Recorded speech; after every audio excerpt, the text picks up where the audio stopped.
President Chandrika Prasad Santokhi heeft gisteren de scheidende Amerikaanse ambassadeur Karen Lynn Williams gedecoreerd tot drager van het Groot-Lint in de ereorde van de Palm. Williams vertrekt na 4 jaar uit Suriname. President Santokhi gaf aan dat Suriname en de Verenigde Staten van Amerika al 46 jaar solide en goede bilaterale betrekkingen delen. It is remarkable to observe that during your tenure, this bond has further flourished. The government of Suriname is pleased with your devotion to strengthen the friendly and cooperative ties between Suriname and the United States of America. I appreciated the many occasions on which we had discussions and shared perspectives on a wide range of topics of mutual concern and benefit. Thanks to your contribution, new possibilities for export investment were created with the U.S. and Surinamese principal trading partner.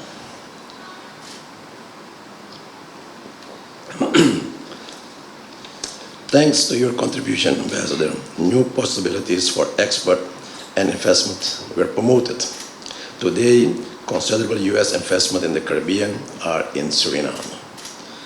Your involvement in future cementing this friendship and developments between our countries, in particular, the way you have encouraged the people-to-people exchanges through several business activities is remarkable. You have also done commendable work in building more vital bridges of cultural affinity between Suriname and the USA. Your significant efforts have resulted in several successful meetings and visits, such as the historic visit of former Secretary of State Mike Pompeo, our meetings with Vice President Kamala Harris, and the Secretary of State Anthony Blinken in Washington, D.C. last September, laying the solid ground for the intensification of bilateral and regional cooperation. We are also content with the progress towards military and defense cooperation. In January 2021, the commander of the U.S. Southern Command visited Suriname to deepen the long-standing military ties.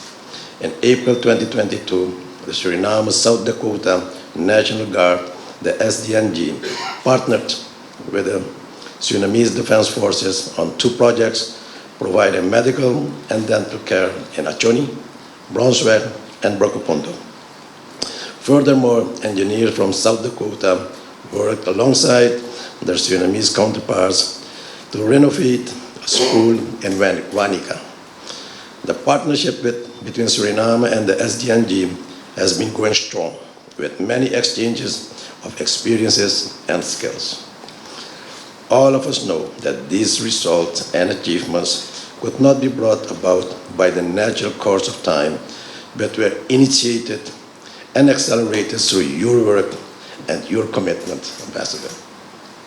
Ambassador, distinguished guests, our shared vision in the field of security has resulted in very close cooperation with the renowned U.S. institutions aimed at inter alia, combating drug trafficking, and the fight against transborder crime and terrorism. It is my understanding that achievements are only reached with solid support of a team, and I therefore avail myself of this opportunity to also express my appreciation to your staff at the Embassy for their invaluable contributions. Your presence in Suriname was very much cherished, and your valuable work and support contributed to the intensification of the relation between our country and United States of America. Relations which we wish to continue and develop further. Ambassadeur Karen Williams sprak een dankwoord uit. I'm not being humble when I say that the accomplishments in our bilateral relationship that you mentioned were a team effort between Suriname and the United States. Both of our governments, the staff within the ministries and the embassy staff, all working together in order to bring our relationship farther forward. And I include my colleagues in Washington, D.C. as well, because as a small embassy, we have called upon their assistance many a time for this. But thank you, sir, for your leadership in so many areas on Haiti and in CARICOM, and thank you for your strong commitment to international cooperation in security, law enforcement, climate, Ukraine, human rights, and these are just to name a few. I must admit that when I thought about what to say today, I found it hard to find words. I don't think it was writer's block. I think it's because I find it so hard to leave. These 4 years in Suriname have been remarkable. Although marred by COVID, as well as the unrelated loss of some very dear people associated with the embassy, Lloyd Hutzak this year and Suki Rahman last year, it's truly been an enriching experience to be here. Suriname is an oasis of tolerance and warm-hearted, good-natured people, a place where art and music are appreciated, cultures celebrated, natural beauty abounds, and incredible food is everywhere. I have been blessed to have visited much of the country, from Albina to Nakeri and Frederiksdorp to Kwamalasemutu. The people and the natural beauty are without parallel.